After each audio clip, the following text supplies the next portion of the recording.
যোৱা 3টা বছৰত আমি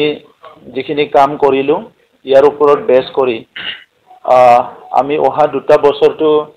আমাৰ চৰকাৰৰ ইয়াৰ অফ পাৰফৰ্মেন্স বুলি আমি লৈছোঁ নেক্সট 2 years আমাৰ হাতত যেটো আছে 2 বছৰৰ অলপ কম আছে কিন্তু নেক্সট অলমোস্ট 2 years এটো আমাৰ ইয়াৰ অফ পাৰফৰ্মেন্স বুলি আমি ধৰি লৈছোঁ আৰু ইয়াৰ কাৰণে আমি বহুতখিনি ডিসিশন আজি লৈছোঁ ইয়াৰ ভিতৰত কিছুমান ডিসিশন মই আপোনালোকক ক'ব বিচাৰিছোঁ প্ৰথম কথা হৈছে আমি ক্যাপাসিটি বিল্ডিংৰ কাৰণে এটা প্ৰগ্ৰাম ল'ব বিচাৰিছোঁ নৰমালি গভৰ্নমেন্টৰ কিছুমান অফিচাৰ বিলাকৰ কাৰণে ট্ৰেনিং হয় কিছুমানৰ ট্ৰেনিং নহয় আমি সকলো ডিপাৰ্টমেন্টৰ সকলো অফিচাৰ সকলো ষ্টাফক ট্ৰেনিং দিব বিচাৰিছোঁ যাহাতে তেখেতসকলে আমাৰ চৰকাৰৰ যেটো এজেন্ডা আমাৰ চৰকাৰৰ যেটো গোল যেটো অবজেক্টিভ ইয়াৰ লগত কাম কৰিব পাৰে বিটিআৰ অঞ্চলটো বহুত বছৰ এই অঞ্চলত সংঘাতময় এটা পৰিবেশৰ কাৰণে আমি বহুত পিছ পৰি আছিলোঁ তো সেই কাৰণে যোৱা 3টা বছৰত আগৰ চৰকাৰৰ যিবিলাক ভুল কাম কৰি থৈ যোৱা যেটো কাম নকৰাৰ যেটো সংস্কৃতি আছিল আৰু যেটো কৰাপচনৰ সংস্কৃতি আছিল এই গুটি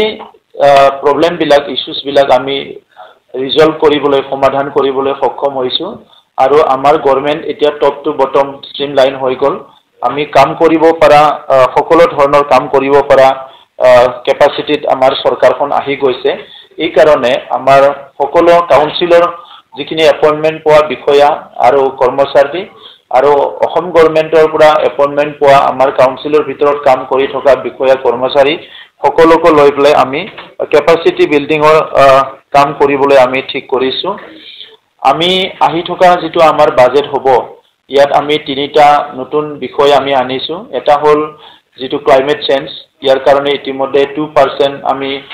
টোটাল বাজেটৰ পৰা আমি ৰাখিছোঁ আমি ক্লাইমেট চেঞ্জৰ যেটো আমাৰ যেটো উষ্ণতা যেটো বাতাবৰণ চেঞ্জ হৈ আছে ইটোৰ কাৰণে কাম কৰিম আৰু লগতে আমাৰ যেটো চাইল্ড ৰাইট শিশুৰ অধিকাৰৰ কাৰণেও আমি বাজেট ৰাখিছোঁ তাত শিশুৰ কাৰণে আমি কাম কৰিম আৰু আজিৰ আমাৰ এক্সিকিউটিভ কাউন্সিলৰ মিটিংত আমাৰ যিসকল দিব্যাং ভাই বন্ধুসকল আছে আমাৰ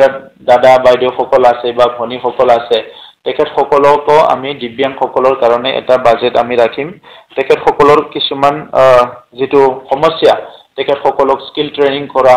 তেখেতসকলক লাইভলিহুড সাপোৰ্ট কৰা তেখেতসকলৰ কাৰণে সকলো ইনষ্টিটিউচন বিলাকৰ ৰেম বনোৱা যাতে এক্সেস হ'ব পাৰে এই কামবিলাক কৰাৰ কাৰণে আমি সিদ্ধান্ত লোৱা হৈছে তো এইখিনি থুলমূল আজি ইছিৰ সিদ্ধান্ত মই আপোনালোকক কৈছোঁ এতিয়া আজি আমি এইটো মানে আমাৰ যিমানখিনি কাউন্সিল আছে হ'ব পাৰে অল ইণ্ডিয়াত ফাৰ্ষ্ট আমিয়ে কৰিছোঁ লেণ্ড ডকুমেণ্টটো আমি ডিজিটাইজ কৰিলোঁ আৰু ইয়াৰ পিছত এতিয়া মিছন বৈশুমতি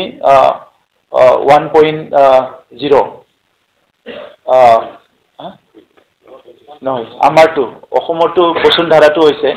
তো আমি 1.0টো এবাৰ আৰম্ভ কৰিছোঁ আৰু ইটো অলৰেডি অপাৰেশনাল হল তো আজি ৰাইজৰ সুবিধাৰ কাৰণে আমি কিছুমান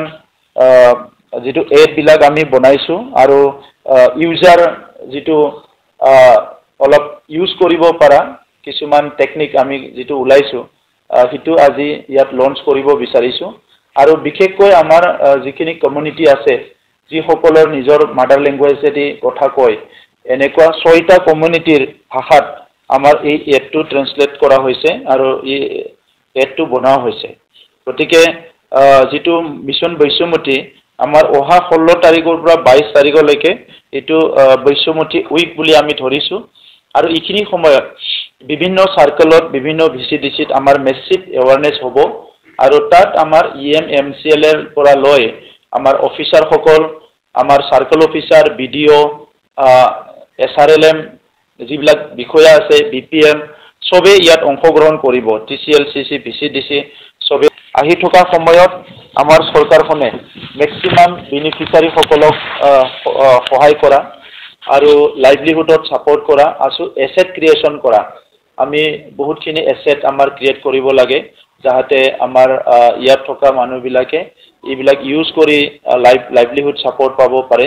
এই কাৰণে এই 3টা বিষয়টো আমি বহুত বেছি গুৰুত্ব দিয়া হৈছে আমাৰ অঞ্চলৰ মহলবিলাক লৈ পেলাই কেতিয়াবা কথা ওলায় যে মহলবিলাকত ইলিগেল মাইনিং হৈ আছে কিবা হৈ আছে তো সেইকাৰণে আমি আজি এটা সিদ্ধান্ত লৈছোঁ যে যিবিলাক মাইনিং আমাৰ অঞ্চলত হৈ আছে ইয়াৰ ওপৰত প্ৰত্যেক বছৰে এটা পেৰিয়ডিক এটা ৰিভিউ হ'ব ফিজিক্যাল ৰিভিউ আৰু ফৰেষ্ট ডিপাৰ্টমেণ্টে প্ৰত্যেক বছৰতে আমাক ফিজিক্যাল ৰিপৰ্ট দিব চৰকাৰক যে কোনটো মহলটো ফিজিবিলিটি আছে আৰু নাই কোনটোবা নদী কোৰ্স চেঞ্জ কৰিব পাৰে কোনটোবা বছৰত তো তেতিয়া ইয়াত মহলত মানে শিল বালি উঠাব নোৱাৰা হ'ব পাৰে তো সেই কাৰণে প্ৰত্যেক বছৰতে আমাক তেখেতসকলে ৰিপৰ্ট দিব সেই হিচাপে আমি সিদ্ধান্ত ল'ম আৰু নতুন মহল ক্ৰিয়েট কৰা বা আমাৰ নতুন মহল ক'বাত আমি বনাব লাগে এই ক্ষেত্ৰত আমাৰ এনভাইৰনমেন্ট ক্লিয়াৰেন্স এটা আমাক লাগিব আৰু লগতে সোশ্যাল ইম্পেক্টৰ কাৰণে আমাৰ লোকেল কোনবা কমিউনিটি আমাৰ লিডাৰ আছে গাঁওবুঢ়া আছে কিবা আছে এই সকলৰ লগত কনসালটেশন কৰি যাতে ইয়াত কোনো প্ৰবলেম নহয় এই কথাটো লৈ পেলাই আমি কিছুমান সিদ্ধান্ত লোৱা হৈছে যে তেনেকুৱা কৰি মহলবিলাক ক্ৰিয়েট কৰা হ'ব আৰু ইয়াৰ কাৰণে এটা পলিচি আমাৰ কাউন্সিলে আমি ড্ৰাফট কৰিবলৈ গৈ আছো এটো নেক্সট ইচিত আমি এটো পাস কৰিম আমি টুৰিজম পলিচিটো অলপ আৰু ডেভেলপ কৰিবলৈ গৈ আছো আৰু আমাৰ টুৰিজম বুলি ক'লে যেটো আছে আমাৰ ওয়াইল্ড লাইফ সেঞ্চুৰী বা ৰিজাৰ্ভ ফৰেষ্ট এইবিলাকৰ লগত এটাচড হৈ আছে এই কাৰণে ফৰেষ্ট ডিপাৰ্টমেন্ট আমাৰ টুৰিজম ডিপাৰ্টমেন্ট আৰু ৰেভিনিউ ডিপাৰ্টমেন্ট তিনটা ডিপাৰ্টমেন্ট মিলি আৰু এক্সপাৰ্ট টিম লৈ পেলাই আমি টুৰিজম পলিচিটো আমি সোনকালে লবলৈ গৈ আছো আৰু কিছুমান ৰেজিষ্ট্ৰেচনৰ ব্যৱস্থা আমি অতি শীঘ্ৰে কৰিব বিচাৰিছো কাৰণ কিছুমান ওয়াইল্ড লাইফ আছে যত ৰিজৰ্ট বনাব নালাগে হোটেল বনাব নালাগে সেইবিলাকতো মানুহবিলাকে কৰি আছে যত নেকি আমাৰ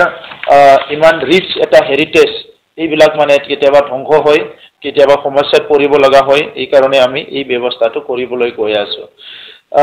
ইফেক্টিভ এডুকেশ্যন এই বছৰটো 2024 টো আমি এফেক্টিভ এডুকেশনাল ইয়াৰ বুলি আমি ডিক্লেয়াৰ কৰিছিলো যোৱা আমাৰ ইচিত তো এতিয়া ইয়াৰ কাৰণে আমি কিছুমান পলিচি হাতত লৈছো আমাৰ